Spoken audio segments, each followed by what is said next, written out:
Baik, assalamualaikum warahmatullahi wabarakatuh. Sebelumnya perkenalkan nama saya Sulista Eka Saputra, NIM G211230121, Prodi Teknik Informatika, kelas pagi. Di sini saya akan mempresentasikan tentang proyek akhir saya membuat CRUD rekayasa web menggunakan Authorizing Laravel Santum. Dan di sini saya bernim ganjil. Saya membuat CRUD bertemakan sekolah, ada siswa, guru, dan kelas. Langsung saja saya mulai. Pertama saya membuat dulu Laravel-nya untuk database-nya seperti berikut. Ketik create project Laravel 12 CRUD API. Kalau sudah langsung saja di back migration. Kita buat model siswa, guru, kelas, ada 3 tabel, kita migrasi. Langsung kita lanjut, kita buat siswa controller, guru controller, kelas controller, dan out controller. Kalau sudah, seperti ini.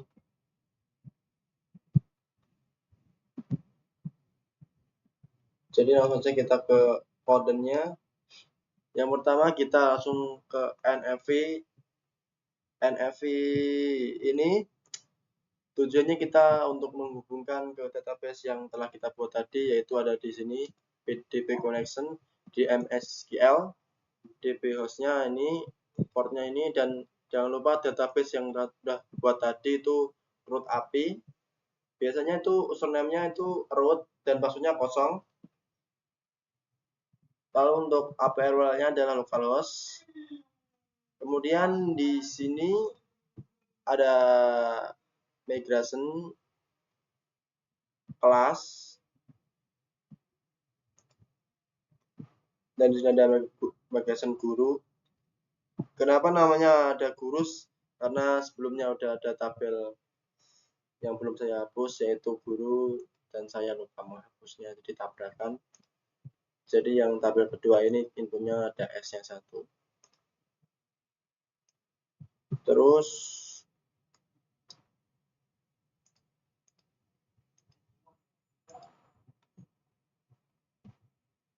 untuk menghubungkan database-nya ke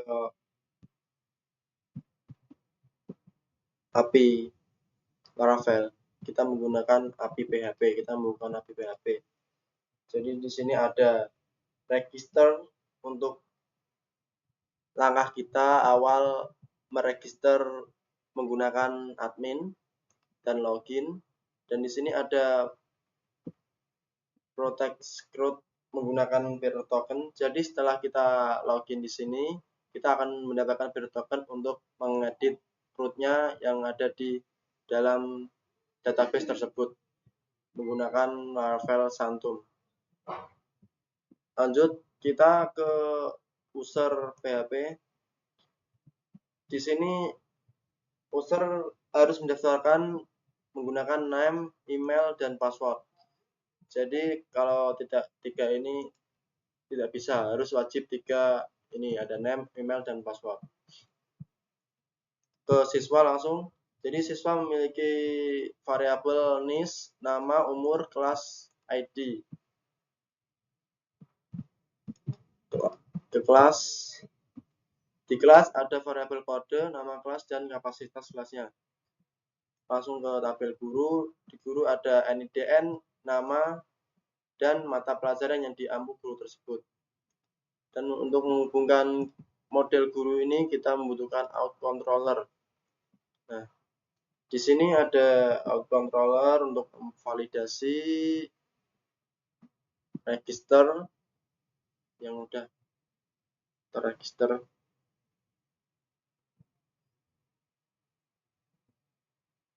Jadi ini untuk public function login menggunakan email yang udah kita daftarkan dan password tadi.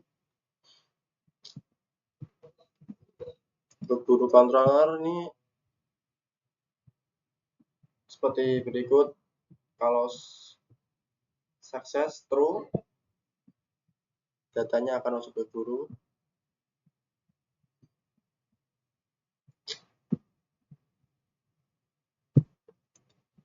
Fitur dari controller ini tujuannya ada untuk membuat grupnya ya. Jadi ada create, read, update, dan delete. Jadi kelas di pertama ada create,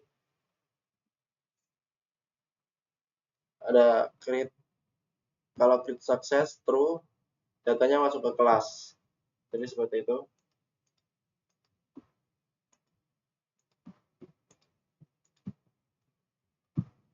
Lanjut kita demonstrasikan ke Postman-nya ya. Jadi di sini saya menggunakan Postman untuk mendemonstrasikannya. Jika teman-teman baru pertama kali login ke Postman, kita harus register terlebih dahulu, yaitu perintahnya menggunakan post register. Nah, post register dan bodinya kita isi seperti tadi. Harusnya di sini ya. Body from data. Nah, harus seperti ini. Setelah sudah terregister, kita ke login untuk mendapatkan bearer token tersebut. Nah, seperti ini tampilan yang setelah kita login ya, teman-teman. Jadi ada token, kita salin token tersebut. Langsung kita masukkan ke authorizer, kita paste saja di sini. Lalu untuk memanggil database tadi, kita bisa get siswa red.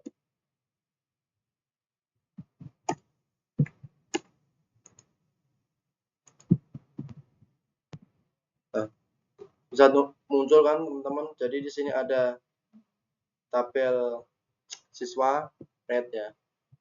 Terus untuk lebih mudah saya pakai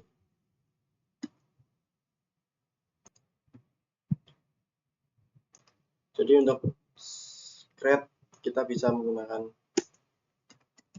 perintah create.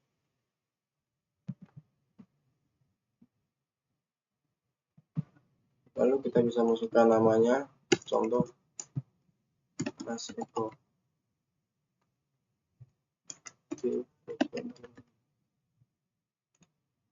Kelas ID dulu.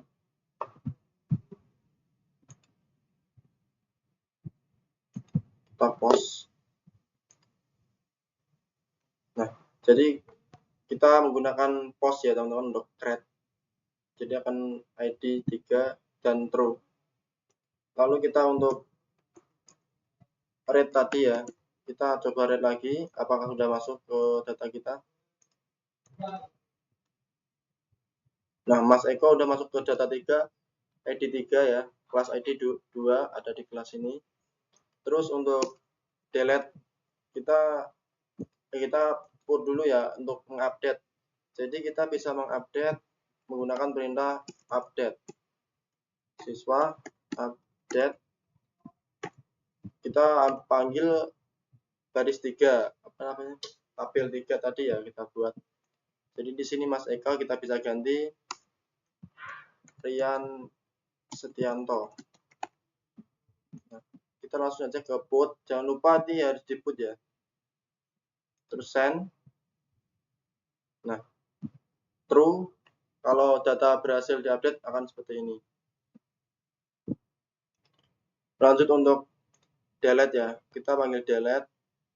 Kita langsung aja ke siswa, klikkan delete tabel 3, langsung kita send.